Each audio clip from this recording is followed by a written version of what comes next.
Olá, pessoal, sejam muito bem-vindos! Está começando mais um Crianças em Movimento, o seu programa semanal da web para quem gosta de crianças e de movimento. Eu sou Marcelo Lopes, fundador do Cuca Aberta, e juntamente comigo está ela, Cláudia Barros, fundadora do Movimento Mirim. Seja muito bem-vinda, Cláudia! Oi, gente, um prazer enorme estar aqui de novo, mais um dia de muito diálogo, com uma pessoa super bacana aqui, uma convidada muito especial. Esse programa está muito bom. Muito bom. E fazendo parte aqui da bancada, ela, diretamente do Rio de Janeiro, a professora Renata Rodrigues. Seja muito bem-vinda, Renata. Olá, pessoal. Olá, Marcelo, Claudinha. Hoje eu estou muito feliz que tem mais uma carioca do Rio de Janeiro aqui completando o nosso programa e está muito especial. Muito bom, pessoal. É isso, programa bom precisa ter convidada boa também. E diretamente do Rio de Janeiro, como já adiantou a professora Renata Rodrigues, ela, a doutora Rossana Pugliese, coordenadora pedagógica da rede Baby Jeans. Seja muito bem-vinda, doutora Rossana. Obrigada, Marcelo. Que prazer, gente, estar aqui com vocês. Obrigada por esse convite, viu?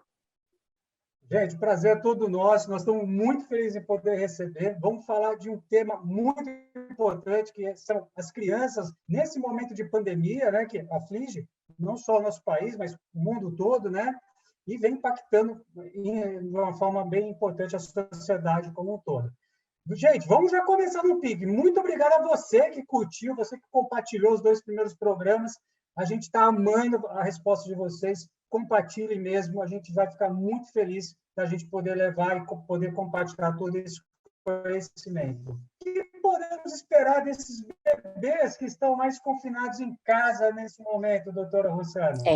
É uma situação que preocupa bastante a gente, que estuda, trabalha, toda a importância, todo o valor da estimulação, da facilitação, da oportunização que a gente pode dar no desenvolvimento de um bebê, né, Marcelo? O que está acontecendo? Essas crianças estão restritas. Então, quando a gente faz um trabalho com elas, nós oportunizamos algumas situações que elas não têm no seu dia a dia, né? E essa oportunidade que a gente dá é para que essa criança desenvolva as suas potencialidades. Então, se a gente não tem como oportunizar, elas não vão desenvolver. Então, essa é uma enorme preocupação que eu, profissional da infância, todos os profissionais da infância e todos os papais e mamães estamos nesse momento. Só para a gente poder completar ainda mais, você acha que vai existir um gap dessas crianças que estão nascendo nesse momento agora, que estão vivendo essa pandemia agora, doutora? Olha, Marcela, você falou a palavra certa. Você acha? A gente está aqui criando uma hipótese que a pesquisa vai ser feita, né? Inclusive, a gente já é um dos grupos de pesquisa que está começando isso, para ver se essa hipótese vai se confirmar ou não. Para nós, sim, vai existir um gap. Essa geração, tanto quem nasceu logo ali no início de 2020, quanto quem nasceu de março de 2020 para cá, já está sofrendo com essa circunstância de não socializar com outras pessoas, não ter novas oportunidades de atividades, né? E isso tudo condiz com o que a gente pensa assim, o que vai acontecer, né? Que problema vai ser para essa criança? Gente, é como se a gente tivesse voltado no tempo, é como se tudo que a gente conseguiu evoluir em termos de ciência, né, a gente tivesse regredido e essa criança voltasse a ficar trancada dentro de casa sem interação. Então fica o alerta aí, vamos acompanhar, precisamos acompanhar o estudo, né? E a gente vai estar aqui loucos para poder compartilhar isso com vocês aí mais para frente. Continuamos no Rio de Janeiro, professora Renata, na sua opinião, como é que os professores devem proceder no retorno das atividades com os bebês que ficaram tanto tempo em casa, professora? Eu vou parecer até repetitiva, Marcelo, mas assim, o acolhimento é fundamental. Mas assim, além do acolhimento, é preciso que esse professor ele estude. Ele estude esse desenvolvimento, esses marcos do desenvolvimento, principalmente no primeiro ano de vida desses bebês. para que eles entendam como parâmetro do que é normal, da normalidade, para poder entender aquilo que não vai responder ao que é normal. Até para que não haja aquela situação de procurar pelo em ovo, exagerar algumas situações que fazem parte do desenvolvimento normal, mas também ter uma lente ampliada para esse, como a doutora Rossana colocou aqui, que podem acontecer, que estão sendo investigadas e que tem que ligar o sinal de alerta. Então, acolher, mas procurar estudar e compreender esses marcos do desenvolvimento para pautar o trabalho, principalmente o trabalho de estimulação.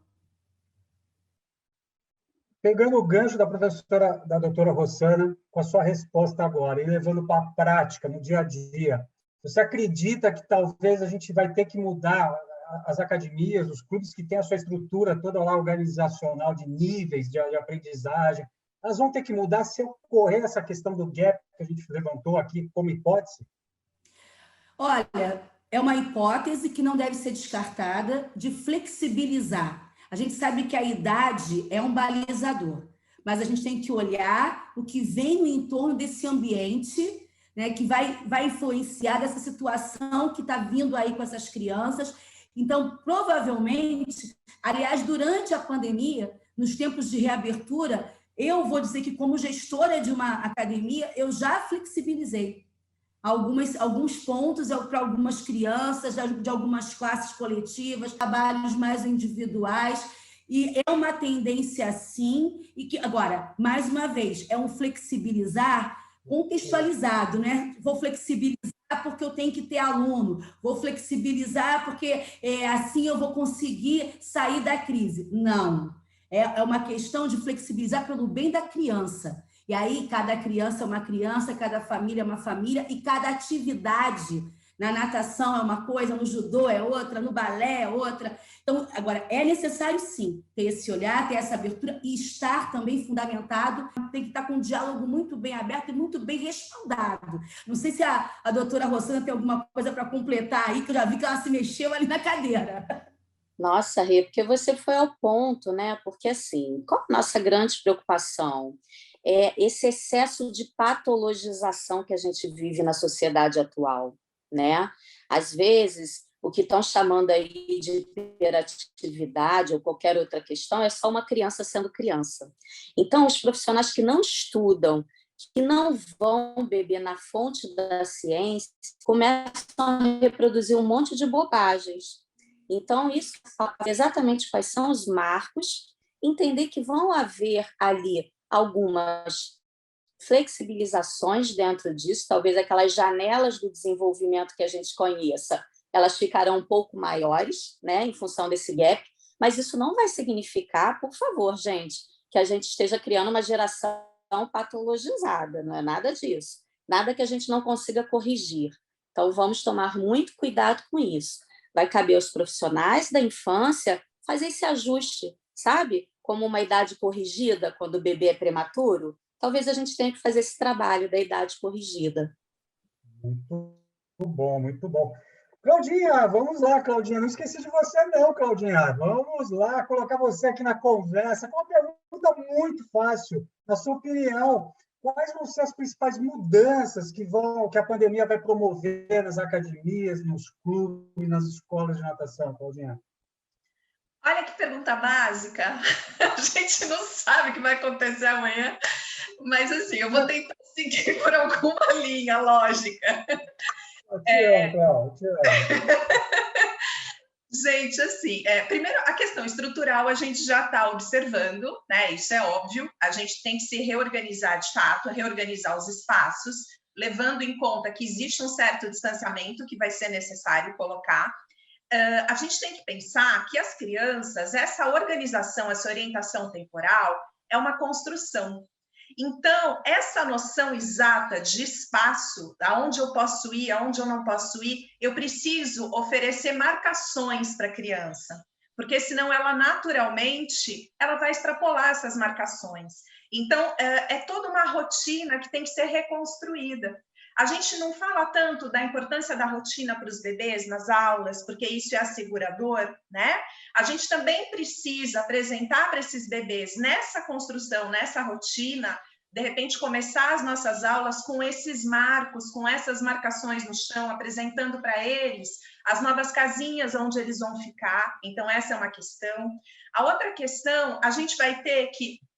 Claro, a gente já faz isso hoje, até porque os bebezinhos estão nessa fase sensório-motora, né? Então, a nossa fala, embora a melodia da nossa voz seja extremamente necessária para esses bebês, porque são dicas que eles vão pegando e daí eles vão construindo todo esse universo linguístico deles, o significado exato daquilo que eu estou falando, da palavra, muitas vezes eles ainda não têm, se eles são muito pequenos, né? Mas é fundamental que eles me ouçam, e não só que eles me ouçam, que ao mesmo tempo que eles estejam me ouvindo, que eles observem as minhas expressões faciais, porque aí são as dicas. A nossa comunicação, esse desenvolvimento da comunicação, ele não acontece só ouvindo, né? Ele, na verdade, acontece, eu ouço e eu observo, e isso a gente não tem mais, porque a gente tem a máscara na nossa frente. Então, como é que a gente vai fazer isso? A gente vai ter que dar dicas com o nosso corpo, a gente vai ter que demonstrar mais. Então, tem toda uma prontidão da nossa parte, como professores, para reconstruir essas intervenções. A gente não tem receitas prontas, mas o que eu acho que é importante é assim, as meninas já comentaram dessa questão da fundamentação. Quando a gente está fundamentado e a gente se vê num cenário como esse que a gente está vivendo, a gente consegue identificar quais são as possíveis perdas. E a partir do momento que eu identifico isso, eu vou tentar organizar as minhas intervenções nesse sentido. Que alternativas que eu poderia buscar para minimizar esses efeitos? Mas isso só é possível se eu conheço o desenvolvimento. Senão eu não vou, senão vai ser um monte de surpresa. A gente está sendo surpreendido por muitas coisas, mas a gente já consegue se antecipar a outras. Então, eu acho que essa questão assim, da organização do espaço é importante, e da questão da comunicação com os bebês, ela passa a ser fundamental, que a gente utilize outros recursos, porque o acesso à fala ele está mais complicado mesmo. Doutora Rossana, pegando umas palavrinhas super importantes que a Claudinha falou agora, da gente poder minimizar os efeitos. O que os pais podem fazer para estimular as crianças em casa nesse momento, doutora? Olha, primeiro eles precisam valorizar o momento do brincar com a criança, né? Tem muitos pais que eles têm muita dificuldade até de se comunicar com seus filhos. E daí vem provavelmente a causa, né? Isso, inclusive, a gente já vê em estudos científicos que pais que se comunicam mais, as crianças verbalizam, oralizam mais cedo, né?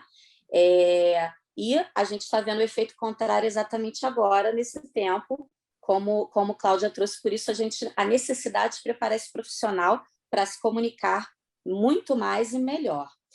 Inclusive, uma coisa que a gente já percebe empiricamente, quem está trabalhando com criança, a gente na Rede Baby Gym retomou as aulas aqui no Rio de Janeiro em julho de 2020.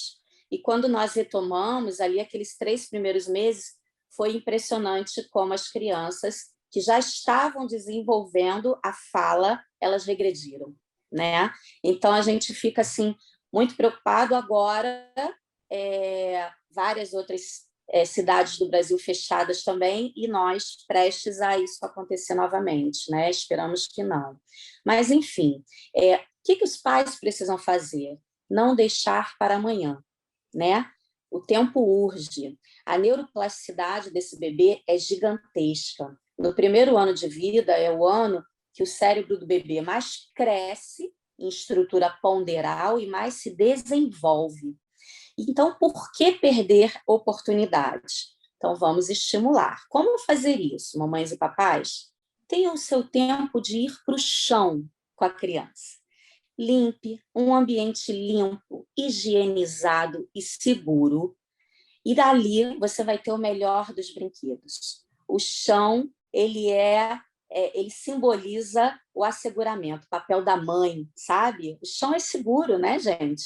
Então, ali você vai brincar com seu bebê, você vai brincar com seu filho aí até quantos anos você quiser, e vai transformando isso num momento que seja realmente, não é uma obrigação, mas que seja um prazer estar ali, você e ele, né? não precisa ser quantidade, gente, mas qualidade desse tempo em que você vai estar ali em relação com o seu filho, trazendo o que você tiver em casa, da bacia da cozinha, da panela, da colher de pau, do canudo do papel toalha, o que você conseguir trazer, sabe? Dá um mergulho lá na sua criatividade, volta lá na sua infância e tenta fazer isso com seu filho. Se você não está conseguindo tirar ele de casa para levar a um espaço que possa te ajudar com isso, não espere. Não deixe vir aí a poda neural e a gente perder a oportunidade de ter iniciado um monte de conexões importantes para essa criança nesse momento.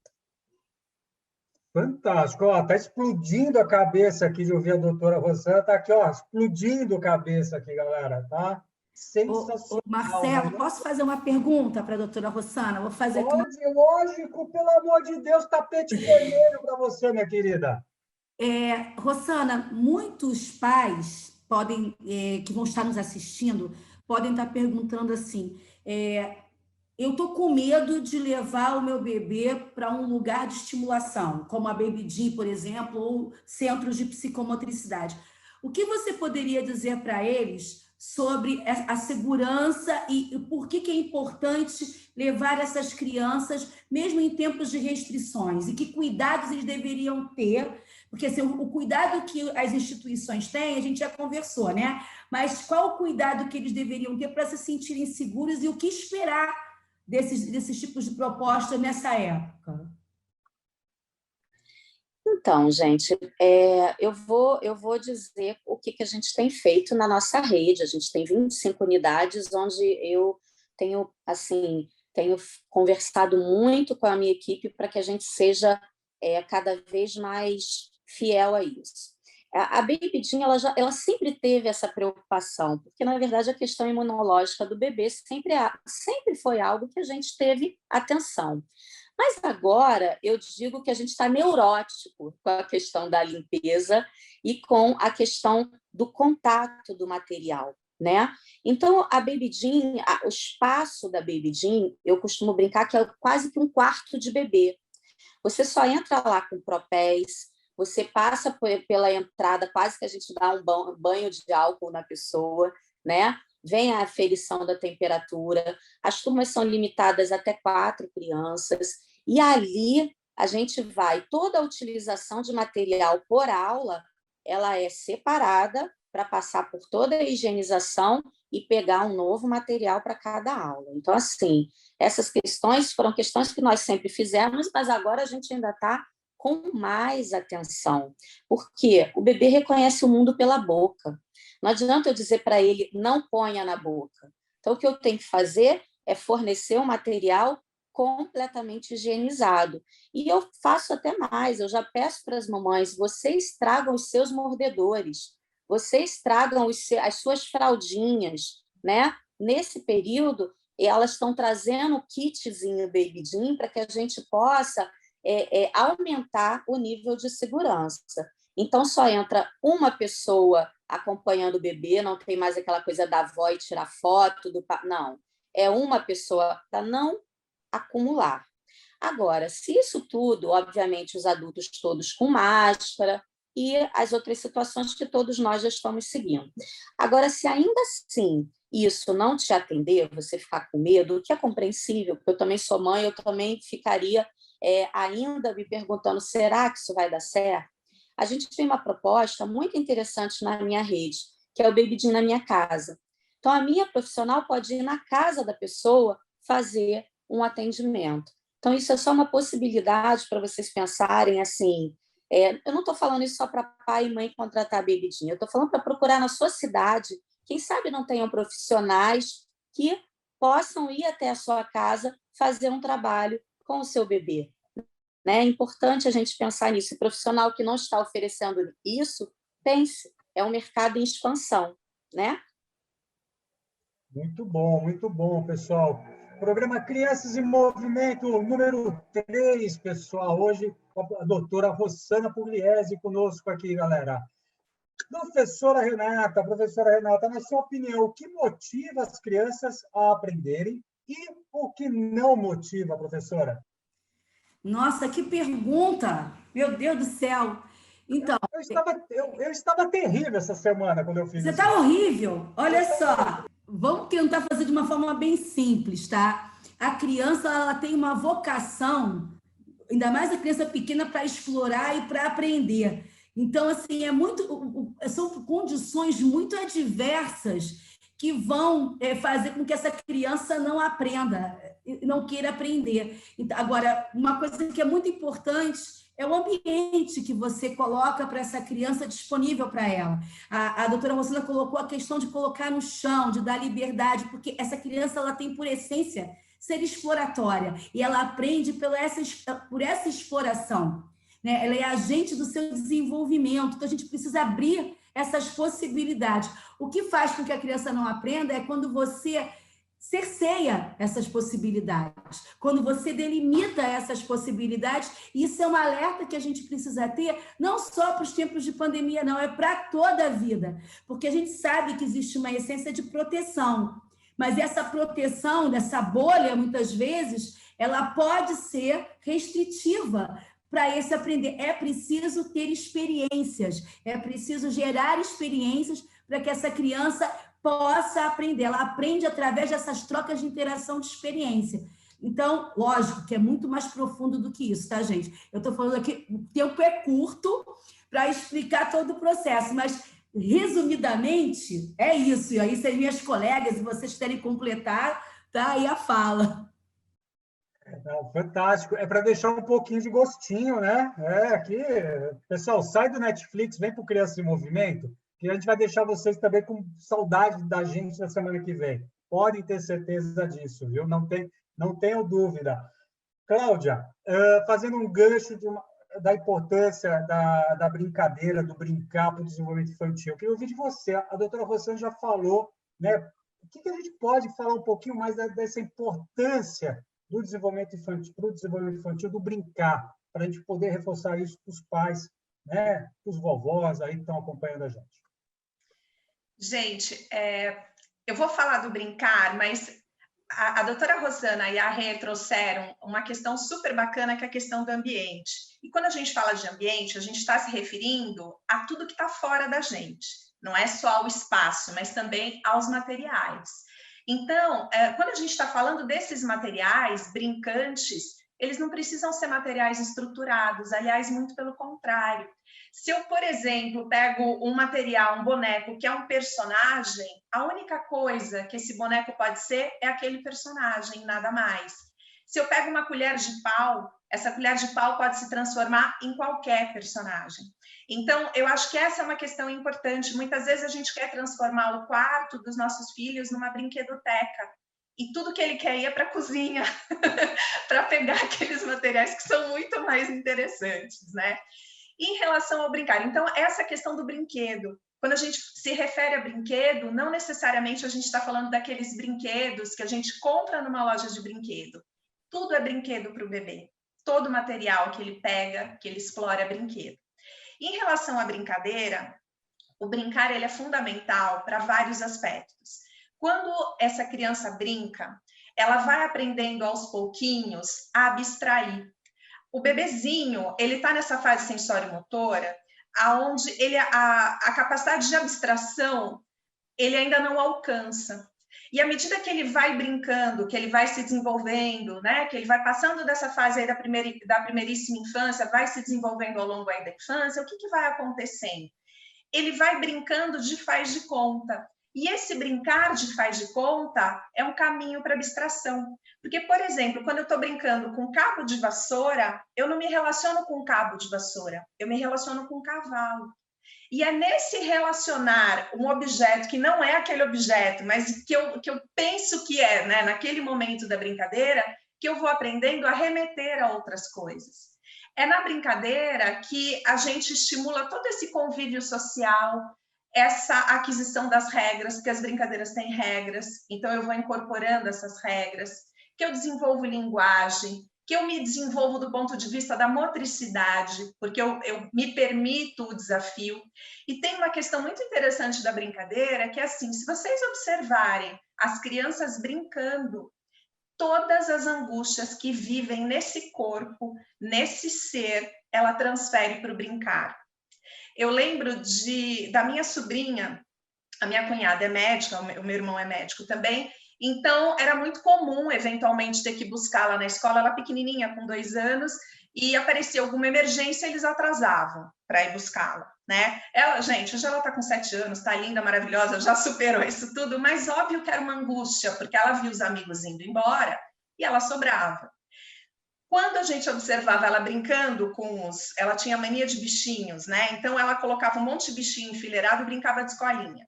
Daí ela olhava para a ovelhinha e falava: ovelhinha, mamãe chegou. Ai, ovelhinha, tá na hora de ser embora. Eu olhava para o cachorrinho, cachorrinho, a mamãe chegou. E aí ela olhava para o carneirinho. Carneirinho, a mamãe ainda não chegou, ela está trabalhando, mas ela te ama muito, daqui a pouco ela chega. E essa brincadeira dela, ela repetia diariamente. Então, à medida que ela ia construindo essa brincadeira, ela ia realizando essa história. E ela ia apaziguando essa angústia dela. Então, o brincar também tem... Na verdade, é a linguagem da infância, né? O brincar é fundamental. Falei muito, né? Fantástico, fantástico. Gente, aqui, cases reais aqui a gente trazendo para vocês aqui no Crianças em Movimento.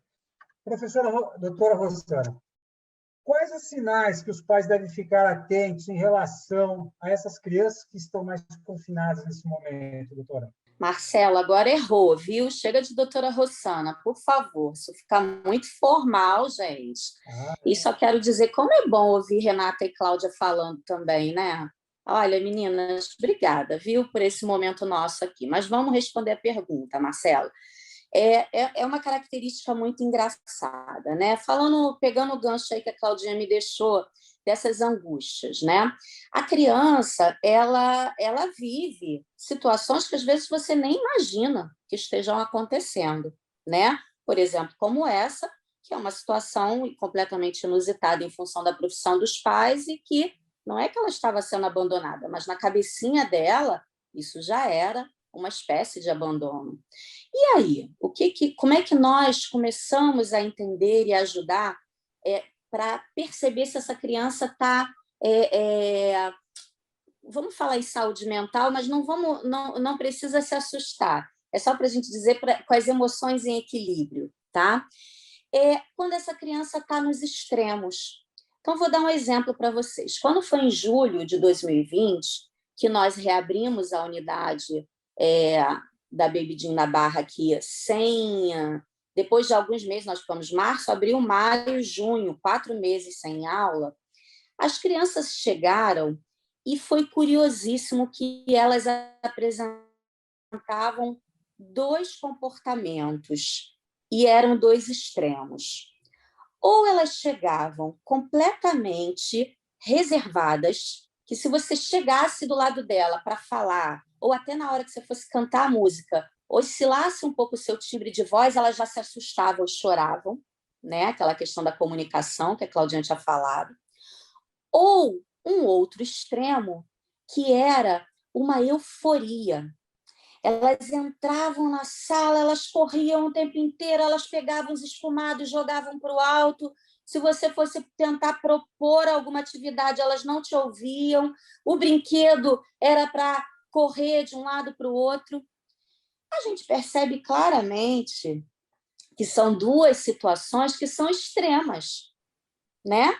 Ou você se reserva muito, ou você explode sem dar conta dessa sua explosão. Então, não adianta a gente ficar aqui dando receita de bolo e colocando pulga atrás da orelha de pai, no sentido de, cuidado se seu filho chorar 3 vezes ao dia. Não é isso. O que pais e mães, que são pessoas que muitos são leigos no desenvolvimento infantil, o que eles precisam estar atentos são a esses comportamentos extremos. Tá extremamente eufórico, tá extremamente dependente, né? E isso tem acontecido com quase 100% deles. Eles voltaram a ficar dependentes, querendo comida na boca, querendo que dê o banho, né? Regrediram. Por quê? Se nós estamos assustados com tudo que está acontecendo, imagina eles. E olha que para eles a coisa chega muito mais diluída. mas eles sabem que eles não podem sair de dentro de casa, certo? Eles sabem que eles não podem descer para o parquinho. Então, assim, o que precisamos ficar atentos nesse momento? Vamos filtrar o que a gente fala, o que a gente deixa na televisão. Ah, mas o meu bebê tem 8 meses, meu amor. Até aquela música que já entra, sabe? Mais... Tan, tan, tan, tan, até isso já mexe com o ambiente. Vamos filtrar esse ambiente para essa criança. E vamos ficar atento a essas expressões de muita carência, de muita emotividade ou de muita euforia. Esses são extremos importantes para a gente entender assim, essa criança está precisando ser olhada um pouquinho. E calma, não se desespere, está precisando ser olhada, procure um profissional que vai te ajudar e vai te orientar, tá bom? Olha, fantástico. Claudinha, depois da fala da Rossana, olhando do ponto de vista das instituições esportivas, como é que elas podem ajudar os pais, Cláudia? Gente, a única forma é informar, informar, informar, informar. Eu costumo repetir muito isso, já virou um jargão, mas assim, sem comunicação, a única coisa que sobra é especulação sobre o nosso trabalho. Quando a gente comunica, a gente mostra que a gente está fundamentado e a gente assegura esses pais também. A gente está acostumado a ter respostas, né? Por quê? Porque, é claro, cada situação é uma nova situação, mas a gente tem aí um histórico de situações que costumam aparecer na nossa frente e, em função desse histórico, a gente aprendeu muito com isso e a gente vai dando conta de resolver. Hoje, a gente não pode contar com esse histórico, então a gente também não sabe muitas coisas. Então, aquilo que a gente sabe tem que ser compartilhado, né? Eu acho que é fundamental. A gente tem que comunicar aos pais o que está acontecendo. Eu vou dar um outro exemplo aqui, que eu acho que também clareia um pouquinho, né? Claro, não era uma situação de pandemia, mas quando os meus filhos eram pequenos, veio um comunicado da escola que agora eles estavam investindo em tecnologia para aumentar a parceria com os pais, então a gente ia poder entrar na internet e observar o comportamento dos nossos filhos, porque aquilo ia estar registrado lá. Falei, nossa, que legal, né? Mas que logística, né? Uma escola grande e tal, como é que vai ser? Fui ver o que estava escrito do meu filho. Uma ficha corrida. Não fez a lição, cabulou não sei que aula, não... Bom, enfim, eu falei, nossa, é só isso que eles têm para me dizer? Aí abri o da minha filha, não tinha nada. Eu falei, será que eles sabem que ela foi para a escola o semestre inteiro? Então, aquele era o espaço só para falar o que o aluno tinha feito de errado. E isso não é parceria nenhuma. Isso não é comunicar. Comunicar de verdade é compartilhar aquilo que está acontecendo no desenvolvimento daquela criança. E é isso que os pais precisam agora, mais do que em qualquer outro momento. E no momento que a gente compartilha, a gente também ouve deles o comportamento dos filhos em casa, sabe? Então, isso só tem a crescer, assim, só tem a adicionar, acrescentar no nosso trabalho. Eu vou até completar um pouquinho. 10 dias atrás, eu estava no outro programa e estava falando sobre isso, a importância da gente poder, hoje, as empresas, informar. E não só as instituições esportivas. Outras empresas mais antigas, a gente já vê na sua embalagem, no seu site, elas começam já a passar informação para esse consumidor, para esse cliente, né? Na nossa área, aproveitando a convidada que está aqui, é fantástico. Eu vou dar 2 exemplos da Baby Jean, que eu consegui captar. Primeiro, o blog, que é uma coisa, já uma ferramenta tão antiga, mas que é fantástico a riqueza de informações que vocês têm do público-alvo que vocês trabalham lá na Baby Jean. E o outro, que é um serviço, né, que é o Baby Jean Educar. Né? Então, assim, são 2 formas. Para quem quer conhecer mais o trabalho da Baby Jean, olha lá, veja, mire no seu público-alvo, no seu nicho, naquilo que você quer conversar, mas são 2 ferramentas, com todo respeito, né, Rosana, simples, que fácil forma de você poder hoje reproduzir olhando para o seu próprio nicho. Tá ok? Então, mas acho que é isso. O nosso setor precisa mudar um pouquinho mais e olhar, porque as marcas mais antigas já estão fazendo isso e as marcas novas que estão nascendo já estão vindo nessa pegada da informação aí. Ok? Muito bem. Estou falando muito hoje. Não, vamos passar a bola logo comigo aqui. Hoje eu estou demais. Estou muito ativo hoje. Renata, Você acha que o mercado destinado a crianças de 0 a 6 anos vai continuar crescendo após a pandemia, Renata? Então, nós falamos isso no programa de estreia, né? É um mercado que, desde a virada do século, né, dos anos 2000, vem crescendo. E sim, claro que a gente não sabe o que vai acontecer, né? Mas eu sou muito otimista. Eu acredito, sim, que é um mercado que vai estar em expansão, mas, ao mesmo tempo, será um mercado onde, como diz um amigo meu, poucos sobreviverão que não são competentes, porque vai ser exigido, as pessoas que vão vir desse momento, e é no mundo inteiro, elas vão estar muito mais exigentes no sentido daquilo que elas vão querer realmente se expor. Mas não é só expor por causa de contaminação, não. Se expor porque elas estão compreendendo a importância não só da vida, mas como tem que dar valor mesmo às coisas. Então, tem que estar bem estruturado, mas não precisa ser nada muito... com muita tecnologia ou então muito chique, não. É estruturado, que vai desde uma proposta pedagógica, que tem que ser bem organizado, uma proposta... vão ser lugares onde, pegando o gancho da Cláudia, os pais têm que ser inseridos nesse processo, eles têm que ter acessibilidade ao que está acontecendo. Para mim, um divisor de águas. Não vai sobreviver daqui para frente, tá? Lugares que trabalham com a infância que se fecharem e não deixarem as famílias, e não atenderem as famílias e o anseio das famílias, tá? Esses lugares não vão sobreviver. Já estavam em queda, e agora a queda vai ser mais vertiginosa ainda. E também os locais que entenderem que não se faz nada sozinho, que as parcerias entre as equipes interdisciplinares são fundamentais. Então, esses lugares que promovem a infância, seja pelo viés da psicomotricidade, da aprendizagem motora, do esporte, né, ou da educação formal, eles vão ter que fazer parcerias e vão ter que trazer esse universo de uma forma muito bem estruturada e com acessibilidade aos pais. Tem que ser instituições abertas para os pais e as famílias, porque isso vai ser cada vez uma necessidade dessas novas gerações de pais e de crianças. Não sei se a Rosana quer completar, a Claudinha, ou você mesmo, Marcelo, mas é o que eu tenho visto, principalmente eu que estou militando na educação há muito tempo, e não é só na rede privada, não, tá? Prefeituras, de política, é na rede pública também, parceria fundamental. Estou vivendo isso na pandemia na rede pública. As crianças que estão conseguindo ter maior acessibilidade, não é só a questão de ter acesso à internet, não. São as crianças que as famílias estão sendo acolhidas e sensibilizadas e, por isso, estão participando. Isso não é só com classe social, não. É uma questão de você ajudar e se preocupar e estar aberto para isso também. Aquele distanciamento é coisa do passado. Nossa, Marcelinho, posso só falar uma coisinha em relação a isso que a Rê colocou? A gente está atravessando o Marcelinho até hoje, né?